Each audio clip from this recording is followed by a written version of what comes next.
की आपण जी विकासाची व्याख्या करत आहोत की नाही ते आमच्या मूलभूत गरजा नाही आहेत. तुम्ही स्कीमा काढता आहे आणि जुन्या स्कीमा त्या बंद करता आहे. 1500 रुपयाचं मूल्य हे एखाद्या गरीब महिलेला विचारा, ते 1500 रुपये काय असतात. बेरोजगार अजून बेरोजगार करत आहेत, हे महायुती सरकार करत आहे. यांच्या नाराज उमेदवारांची मनधरणी करायला यांना दिल्लीला चार्टर्ड प्लेनने घेऊन जात आहेत.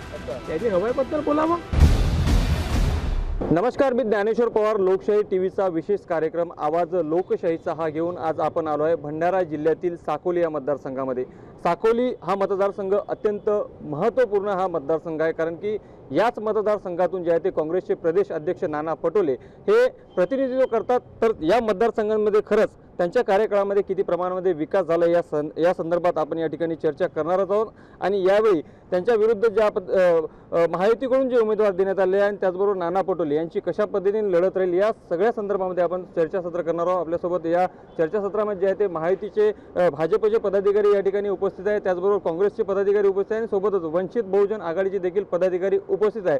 सोबतच विरोधक आणि सत्ताधारी या दोघांची प्रतिक्रिया ऐकून गेल्यानंतर यावर विश्लेषण करण्यासाठी आपण काही वरिष्ठ पत्रकारांचा या ठिकाणी समावेश केला आहे, ते देखील यावर विश्लेषण करतील. तर एकूणच आपण या सगळ्या चर्चासत्राला सुरुवात करूया.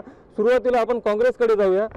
भाऊ, काय सांगाल, नाना पटोले आमदार आहेत या ठिकाणाहून, खरंच काय नेमकं विकास त्यांच्या कार्यकाळामध्ये या ठिकाणी झाला? कारण अनेक प्रकल्प जे आहेत ते या ठिकाणी पायाभरणी झाली मात्र रखडलेली आहे. नाही, पायाभरणी झालीवरून पूर्ण काम म्हणजे पूर्ण झालेले आहेत आतापर्यंत. 100 कोटीचे हॉस्पिटल आहे, तो झाला आहे, म्हणजे तो पूर्णत्वास व्हायला त्याला वेळ लागेल. त्याच्यानंतर आपला जेवढे नदीवर जेवढे पुले आहे, म्हणजे ते आपलं लवारी उमरी तिथे झाला आहे, तिथे झाला आहे. तुमच्या साकोलीमध्ये जवळपास 200 कोटीचे कामं झाले आहे प्रॉपर साकोलीमध्ये.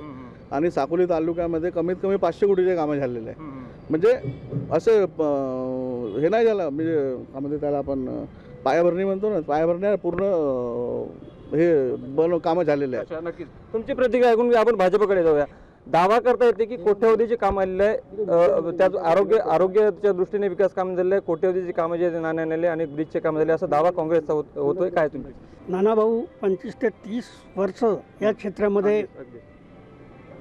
क्षेत्रामध्ये काम करत आहेत, परंतु जो विकास व्हायला पाहिजे तो त्यांच्या सानिध्यातून झालेला नाही. काय नेमकं व्हायला होतं? शेतकऱ्यांच्या हिताच्या दृष्टीने जे फक्त पेंडी जाळण्याचं काम केलं, परंतु सिंचनाची व्यवस्था, चुलबनला जो प्रकल्प आहे त्यांच्या गावापर्यंत नहर गेले आहेत, परंतु त्यांच्या कार्यकाळामध्ये अजून पाणी शेतीला गेलेलं नाही.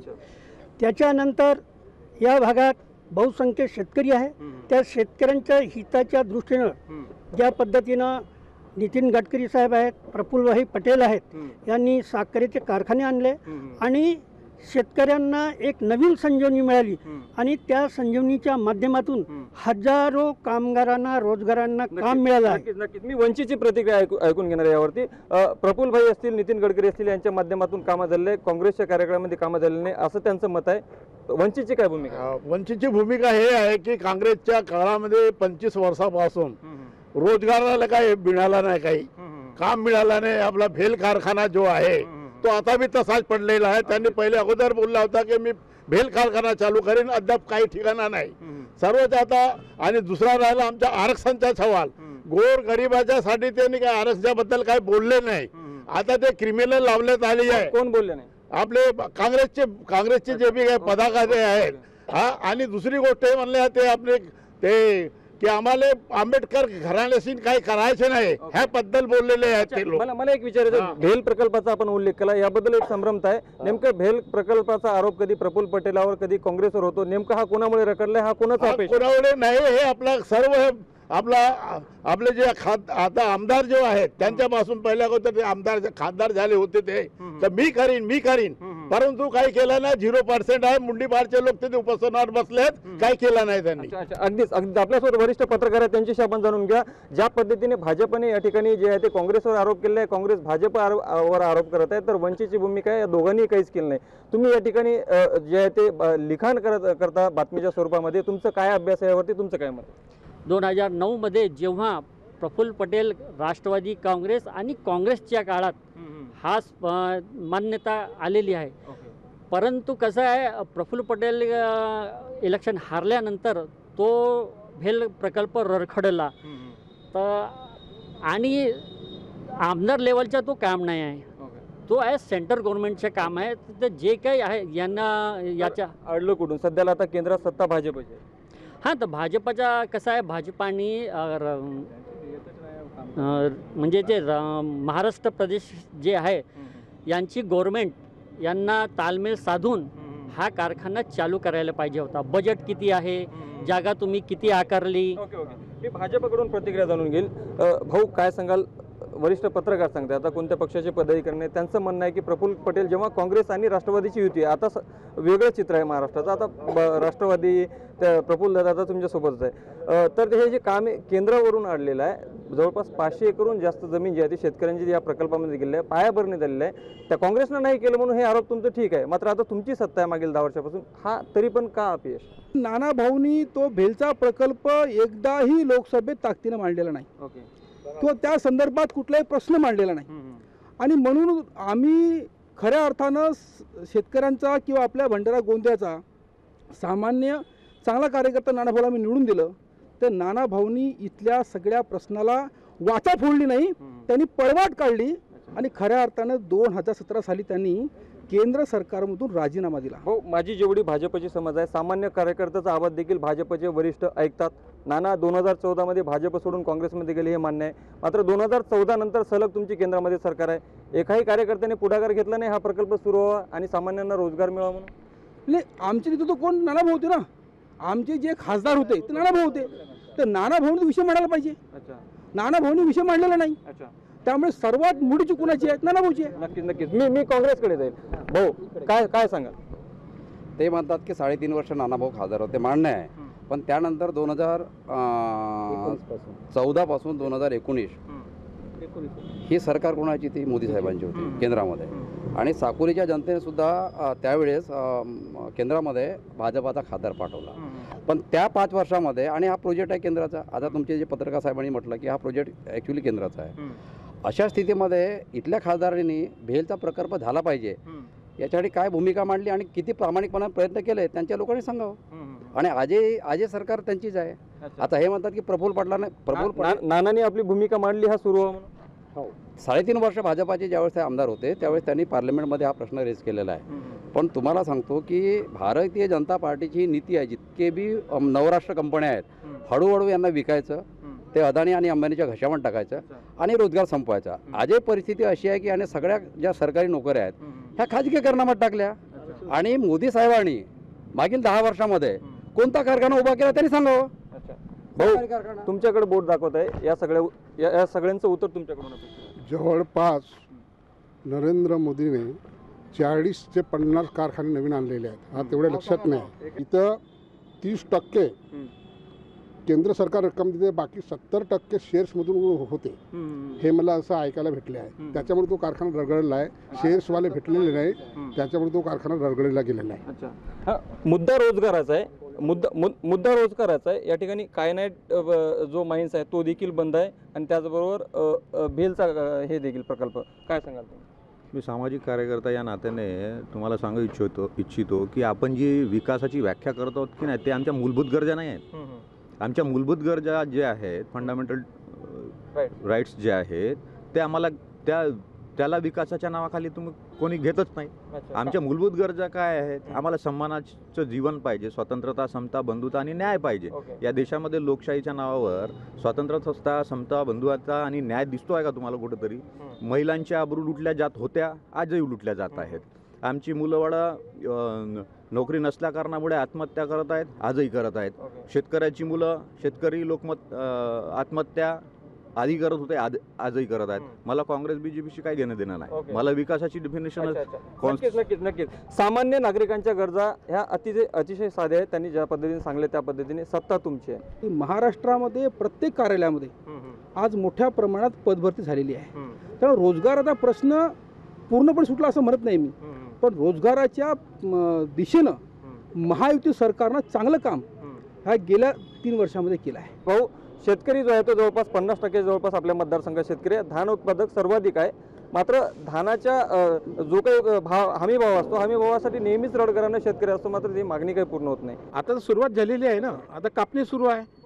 भाऊने गोडाऊन तयार करून ठेवले स्टोरेज करायसाठी, जे आधी खराब व्हायचे, माल खराब झाला तर गव्हर्नमेंटला ते परवडत नव्हतं. भाऊने गोडाऊन तयार करून दिलेले आहेत, केंद्र सुरू करून दिलेले आहेत. शेतकऱ्याविषयी भाऊचे कार्य जे आहे ते अतिशय तत्परतेने सुरू आहे. शेतकऱ्यांची भावना म्हणून मी बोलत आहो. तलावांचा जिल्हा आहे, तलावांचा जिल्हा आहे, शेतकऱ्यांची भावना. आणि त्याच्यानंतर मग ते उच्चस्थ पदावरती गेल्यानंतर त्यांनी तो दिलंच नाही. आणि आता तर तुम्हाला हेक्टरी 25,000 चालू आहे. बघा बघा बघा त्यांनी मान्य. तुमचं उत्तर काय म्हटलं की हे नाना भाऊ हे एकमात्र असे नेता आहेत की ते शेतकऱ्यांसाठी किती वेळा तरी जेलमध्ये गेलेले आहेत. त्यांना विचारा का त्यांचे कोणते नेता शेतकऱ्यांसाठी जेलमध्ये गेलेले आहेत.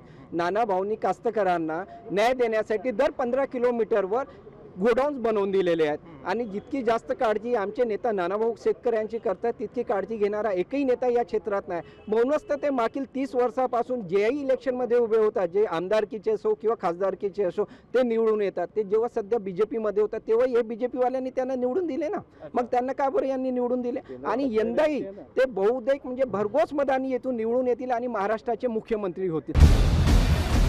मागील काळात आपण जर पाहायला गेलं तर साकोली विधानसभा मतदारसंघामध्ये ते नाना पटोले यांचे भावी मुख्यमंत्री म्हणून बॅनर झळकले होते. आणि एका दृष्टीने पाहिलं जातं की विदर्भामध्ये ज्याची बढोतरी असेल तो मुख्यमंत्रीच्या पदासाठी जे आहे ते त्या ठिकाणी वर्णी लागू शकतो असंही बोलले जातं. आणि विदर्भात सर्वाधिक जागा जे आहे ते भाजप विरुद्ध काँग्रेस यांच्यामध्ये थेट लढत होणार आहे. त्यामुळे या विदर्भातून सर्वाधिक जागा जो जिंकेल तोच त्या खुर्चीवर बसू शकेल असे बोलतात. काँग्रेसचे पदाधिकारी म्हणतात नाना पटोले भावी मुख्यमंत्री आहेत. नाही, चूक आहे. बोला ना. कारण की त्यांची आघाडी आहे. आघाडीचे नेते शरदराव पवार आहेत आणि उद्धव ठाकरे आहेत.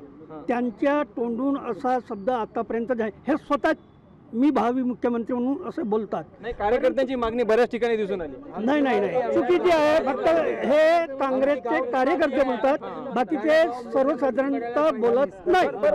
महाविकास आघाडीची सत्ता जर आली नाना मुख्यमंत्री होऊ शकतात. प्रत्येक कार्यकर्त्याला असं वाटतं की आपला नेता मुख्यमंत्री बनावा असं वाटतं. त्यामुळे त्यांची इच्छा ती स्वाभाविक आहे आणि ते असली पाहिजे. त्यामुळं आम्हालाही वाटतं की भारतीय जनता पार्टीचा मुख्यमंत्री व्हावा. शिंदे गटाला वाटतं की शिंदे साहेब मुख्यमंत्री व्हावेत. पण खरी वस्तुता काय आहे तर आज महायुतीच्या आणि डबल इंजिन सरकारच्या वेगवेगळ्या योजना ज्या सर्वांगीण विकासाला घेऊन आहेत, सगळ्या लोकांना घेऊन आहेत, सर्वांसाठी योजना आहेत, सबका साथ सबका विकास आहे. त्यामुळे अशा योजना मोठ्या प्रमाणात गावागावात राबवल्यामुळं गावातील जनसामान्य माणूस हा भारतीय जनता पार्टी, रिपाई, शिवसेना या सगळ्या महायुतीसोबत आहे. त्यामुळे निश्चितच महायुतीच्या सरकारच्या मध्ये मोठ्या प्रमाणात आमदार निवडून येणार आहेत. नक्कीच आपण पाहू शकतो की निवडणुकीच्या पार्श्वभूमीवरती राज्य सरकारने जे ते अनेक योजना ज्या आहेत ते समोर आणल्या, ज्यामध्ये महत्त्वाची योजना म्हणजे लाडकी बहीण योजना, जी अतिशय चर्चेचा विषय या निवडणुकीमध्ये सध्या तरी ठरले आहे. आपल्यासोबत काँग्रेसच्या काही महिला पदाधिकारी आहे. खरंच जी लाडकी बहीण जी योजना आहे त्या लाडकी बहीण योजनेचा या विधानसभा निवडणुकीत किती प्रमाणामध्ये इम्पॅक्ट पडू शकतो आणि महायुतीला याचा किती फायदा होऊ शकतो. आमच्या या लाडकी बहीण योजनेमुळे आम्हाला काही इफेक्ट पडणार नाही आमच्या पार्टीवर. आणि त्यांनी लाडकी बहीण 1500 रुपये दिले आहेत. ठीक आहे, आम्ही त्या सरकारचं म्हणजे चांगले योजना दिलेली आहे. एक मिनिट, पण त्याच्यामुळे आमच्या घराचं बजेट पूर्ण बिघडलेलं आहे ना. आमचे मुलं बेरोजगार आहेत. त्याचं काय आहे त्या तुमचं काय मत आहे. आम्हाला पैसे नको आहेत, आम्हाला रोजगार हवा आहे. आणि रोजगार आमच्या मुलांना रोजगार पाहिजे आहे. आणि ते ऐतखाऊ पैसे नको आम्हाला. त्याच्याबदले कारखाना उद्योग हे जर दिले असते. आणि आमच्या महिला सुरक्षित नाही आहेत आणि त्या महिलांना सुरक्षेची हे बघा, लाडली बहीण योजना केली आहे त्यांनी, पण एकदम व्यवस्थित केली आहे. मी त्यांचं स्वागतच करते आहे. पण जे आधीचे स्कीम होते त्यांच्या, श्रावण बाळ योजना होती, निराधार होतं, त्यांचे जे 1,500 रुपये ते रोखून ठेवले आहे त्यांनी. तुम्ही स्कीमा काढता आहे आणि जुन्या स्कीमा त्या बंद करता आहे. हे कुठेतरी गलत होत आहे. लाडकी बहीण आम्हाला नको आहे. आम्हाला बेरोजगारीवरचा पाहिजे. मुलांना शिक्षण पाहिजे. शाळेत जिल्हा परिषद शाळा बंद करून राहिले सरकार. आमच्या मुलांना शाळेत शिक्षण पाहिजे. बेरोजगार आता वंचितच्या काही महिला लाडकी बहीण योजना ताई तुम्ही तेव्हा बोललो होता. थोडक्यात तुमचं उत्तर, नंतर तुमच्याकडनं उत्तर घेणार. थोडक्यात सांगा लाडकी बहीण योजना. आता लाडकी बहीण योजना सुरू केलीच आहे. मी त्यांचं स्वागतच करत आहे. पण मला सांगा, आमचे काही लेकरं बाळ आहेत ज्या शाळा विकल्या गेलेल्या आहेत, आता विकून राहिल्यात, अदानी अंबानीला ह्या विकल्या गेल्या आहेत चंद्रपूरमधून, बरोबर आहे, ह्या शाळा विकल्या गेल्या, मग आमचे मुलं तरी कुठं शिकावं, मग आम्ही कुणाकडे प्रश्न न्यावं? मग ह्या लाडकी बहीण योजना न देता जर एखाद्या हे सुशिक्षित बेरोजगार मुलं आहेत ते आत्महत्या करत आहेत, तर त्यांना रोजगार मिळेल तर खरोखरच हे लाडली बहीण योजना आलेली आहे असं आम्हाला खरोखर वाटेल. भाऊ, तुमच्याकडून अपेक्षित आहे उत्तर. लाडली बहीण योजना आली, सगळे समर्थन करताय, काँग्रेसच्या महिला समर्थन करताय, वंचितच्या महिला समर्थन करताय, रोजगार नाही आलाय अजून, त्यासाठी काय? यांच्या नेत्यांनी सन्माननीय सुनील केदार यांचे मंत्री त्यांनी सरळ सांगितलं आहे की ही लाडकी बहीण आमचं सरकार आलं तर आम्ही लाडकी बहीण योजना बंद करू. त्यामुळे यांच्या नेत्यांनी यांना सांगितलेलं आहे की आम्ही योजना बंद करणार आहोत, तुम्ही वाक्य बोला, म्हणून ते बोलतायत. आदरणीय महोदय, या ठिकाणी 86,000 महिला साकोली विधानसभेतल्या जवळजवळ यांनी फॉर्म भरलेला आहे आणि सगळ्यांना 1,500 रुपयाप्रमाणे 4 महिन्याचे पैसे मिळालेले आहेत. त्यामुळे मी तुम्हाला सांगतो, अनेक महिलांनी मोठ्या प्रमाणात 1,500 रुपये मिळालेले आहेत. इथले स्थानिक नेते हवाई जात करतात आणि हवाईने येतात, त्यांना 1,500 रुपयाचं मूल्य कळणार नाही. 1,500 रुपयाचं मूल्य हे एखाद्या गरीब महिलेला विचारा, ते 1,500 रुपये काय असतात. नक्कीच काँग्रेसकडून उत्तर हवे. या ठिकाणचे नेते जे आहेत ते हवेत प्रवास करतात, हवेतच येतात असं त्यांचं मत आहे. साहेब, तुम्ही आता बघितले असाल की यांचे एबी फॉर्म जे आहेत ते प्रायव्हेट चार्टरनं पाठवून घेऊन येत आहेत. समजलं ना? यांच्या नाराज उमेदवारांना दिल्लीला यांच्या नाराज उमेदवारांची मनधरी करायला यांना दिल्लीला चार्टर प्लेनने घेऊन जात आहेत. त्यांनी हवाईबद्दल बोलावं. हा, मला हे सांगा साहेब, एक मिनिट, या सरकारने 10 वर्षात, दादा एक मिनिट, या 10 वर्षामध्ये या सरकारने शिक्षणाचा वाटोळा करून ठेवलेला आहे. शाळा आहे, विद्यार्थी आहे, शिक्षकच नाहीये. कुठून शिक्षण घेणार आमच्या पोरं? याचं उत्तर आधी यांनी द्यावं. जे आमच्या पोरांना शिक्षणच मिळालं नाही. आमदार सध्या काँग्रेस आहे, त्यांनी पाठपुरावा करा. 4 वर्गाला एक शिक्षक आहे, तर पोरं शिकलेच नाही तर देशाची हाल कसं होती? कोणत्या दिशेला यांनी येतात विद्यार्थ्यांनी देशाला? शिक्षणाचा पूर्ण खंडोबा करून ठेवलेला आहे यांनी. या विषयावर मला 1 मिनिट बोलायचं आहे. यांच्या भाऊचं म्हणणं आहे की 10 वर्षापासून यांनी काय केलं, 25 वर्षापासून नाना भाऊ या क्षेत्राचे प्रतिनिधित्व करत आहेत. त्यांनी युवांसाठी काय केलंय, शिक्षणासाठी काय केलंय, शिक्षणासाठी काय केलेलं आहे, रोजगारासाठी काय केलेलं आहे.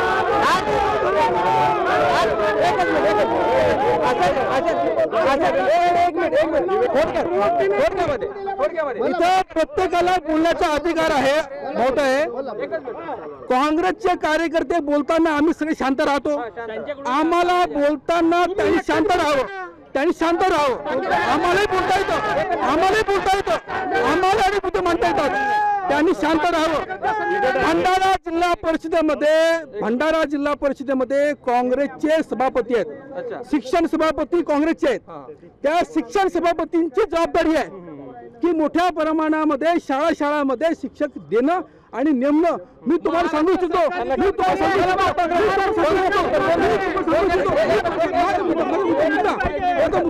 मंगल प्रभात लोढा साहेबांच्या माध्यमातून प्रत्येक शाळामध्ये 3 शिक्षक दिलेले आहेत. तयार आहे. भंडारा जिल्ह्यामध्ये त्यांनी जे आरोप केले त्यांच्या सरकारने कायमस्वरूपी शिक्षकाची भरती करण्यासाठी जी.आर. काढला का हे त्यांना विचारा ना. 10,000 शिक्षकाला ठेवतात ते, आणि सरकारची पॉलिसी आहे नवीन बेरोजगार जाणार कुठं. महायुती सरकारने एक खराब मुद्दा केलेला आहे. म्हणजे शिक्षणाला 10वी पास वाल्याला 35% होतं, म्हणजे 35% कट ऑफ होतं. आज त्यांनी 20 केलं, म्हणजे ते बेरोजगार अजून बेरोजगार करतात. हे महायुती सरकार करत आहे. मला शिक्षणाच्या मुद्द्यावर वंचितची प्रतिक्रिया जाणून घ्यायचे. सर्वसामान्य लोकांपर्यंत शाळांमध्ये जे आहे ते शिक्षक नाही असा आरोप होत आहे. ठीक आहे, काँग्रेसचा म्हणणे आहे की खाजगीकरण बीजेपीने आणलं.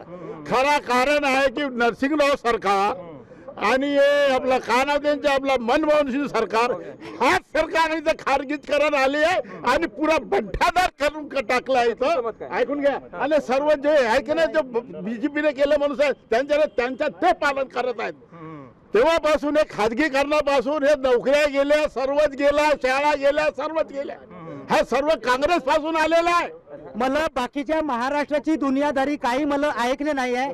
मला या साकोली विधानसभा क्षेत्रामध्ये मुद्दा 25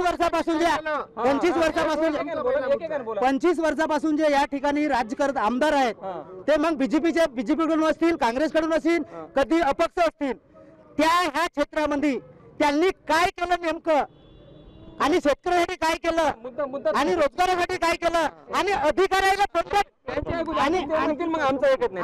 आणि अधिकाऱ्यासाठी काय काय केलं, अधिकाऱ्याला कसे डोक्यावर चढवले. शेतकऱ्याचा मुद्दा म्हणला तर भाऊंनी आता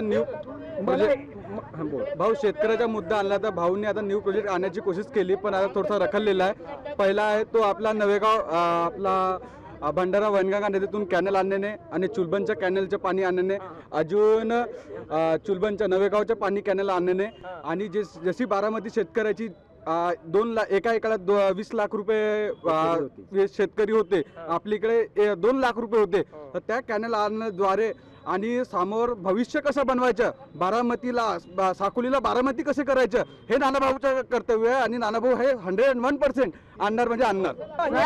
बारामती बनवायला अजून 50 वर्ष संधी लागेल नानाभाऊला. 25 वर्ष जनतेने संधी दिली, 25 वर्षाच्या हिशोबाने त्यांनी काम सांगावं. मला तुमच्याकडून हे जाणून घ्यायचं, लाडली बहीण योजना जी अत्यंत महत्त्वाची योजना निवडणुकीच्या पार्श्वभूमीवर आणल्या गेली आहे. वंचितने भूमिका मांडली, काँग्रेसच्या महिलांनी भूमिका मांडली. योजना ठीक आहे, 1500 रुपये भेटते, आधार मिळते, मात्र बेरोजगारी जी आहे त्यामुळे या योजनांचा फायदा या निवडणुकीत होणार नाही.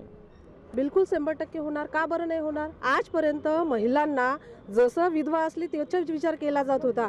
आज सर्वसामान्य व्यक्ती, आज भांडे घासणारी जी महिला आहे किंवा जी अत्यंत गरीब आहे, जिचं पती मरण पावले आहेत, त्या महिलांना बघा की तिच्या घरी जेव्हा 1500 रुपये आज गेले आहेत तर तिने चांगल्या पद्धतीने आज दिवाळी साजरी केली. भाजपच्या महिला पदाधिकाऱ्यांचे बोललेले त्याचं उत्तर त्यांनी डाळीचे रेट वाढवलेले आहेत, तेलाच्या पिप्याचे रेट वाढवलेले आहेत. त्यांनी 1700चा पिपा होता तो तब्बल 2300ला केला आहे. ते त्या 1500 रुपयाचा काय फायदा आहे? डाळीचे रेट वाढवलेले आहेत, साखरेचे रेट वाढवलेले आहेत. 1500चा काय फायदा आहे? 1500च्या मागे 3000 रुपये काढून घेतलेले आहे ना. भंडारा जिल्ह्यातील साकोली हा मतदारसंघ काँग्रेसचे प्रदेश अध्यक्ष नाना पटोले यांचा मतदारसंघ. मागील 25 वर्षापासून सलग नाना पटोले जे आहे ते या मतदारसंघाचं प्रतिनिधित्व करतात. तर महायुतीचे भाजपकडनं जे आहे ते आरोप करण्यात आले की नाना पटोले यांच्या कार्यकाळामध्ये कोणताही विकास झाला नाही. तर काँग्रेसचे पदाधिकारी जे आहे ते मोठ्या प्रमाणामध्ये नाना पटोले यांनी जे आहे ते अनेक विकास कामे या ठिकाणी केल्याचा दावा केला आहे आणि काही वरिष्ठ पत्रकारांचा देखील आपण या ठिकाणी मत जाणून घेतलं आहे. मात्र एकूणच या ठिकाणी जे आहे ते सरळ जी आहे ती लढत भाजप विरुद्ध काँग्रेस अशी होणार आहे. लोकशाही मराठी करता मी ज्ञानेश्वर पवार, भंडारा, साकोली.